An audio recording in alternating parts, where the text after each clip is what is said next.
চমৎকার একটা কালেকশন, একদম হুবহু হচ্ছে পাকিস্তানি ইন্সপায়ার্ড কালেকশন থেকে। এই ড্রেসটা কালো কালার আপুদের অনেক পছন্দের একটা কালার, তার মধ্যে যদি মাল্টি সুতোর কাজ হয় অনেক সুন্দর একটা কালার। এখানে কিন্তু আপনারা দেখেন মাল্টি সুতো কাজ করবে, 3টে টার্সেল থাকবে। আর স্লিভসটা যদি দেখাই, স্লিভসটার মধ্যে দেখেন চমৎকার ভাবে জরি সুতা প্লাস সিকোয়েন্স, এখানে কাট ওয়ার্ক করা থাকবে খুবই চমৎকার ভাবে। দুইটা স্লিভসে সেম ওয়ার্কটা পাবেন, নেক থেকে একদম দামান পোর্শন পর্যন্ত সম্পূর্ণটা জুড়ে এখানে কিন্তু আপনারা এমব্রয়ডারি ওয়ার্ক পেয়ে যাবেন। দামান পোর্শনটার মধ্যে দেখেন চমৎকার ভাবে আপনার সিকোয়েন্স এবং কাট ওয়ার্ক করা থাকবে। সফট ইনার অ্যাটাচ করা আছে, ইনার ঝামেলা যেতে হবে না।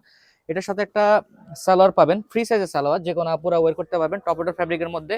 বাজেট করলে আপনারা কিন্তু এই প্রোডাক্টটা পারচেজ করে ফেলতে পারেন। দোপাট্টাটা কিন্তু সম্পূর্ণটা জুড়ে আপনার এমব্রয়ডারি এবং সিকোয়েন্স ওয়ার্ক করা থাকবে সম্পূর্ণটা জুড়ে। জাস্ট দেখেন, এত সুন্দর একটা আউটফিট কোনোভাবে মিস করবেন না, খুবই চমৎকার একটা আউটফিট। পছন্দ হওয়া মাত্রই অর্ডারটা কনফার্ম করে ফেলবেন। বডি সাইজ 36 থেকে 46 সাইজ পর্যন্ত হবে, সম্পূর্ণ লুকটা দেখাই দিচ্ছি। পছন্দ হয়ে গেলে দ্রুত স্ক্রিনশট নিয়ে নাম ঠিকানা ফোন নাম্বার দিয়ে অর্ডার প্লেস করে ফেলবেন। ধন্যবাদ।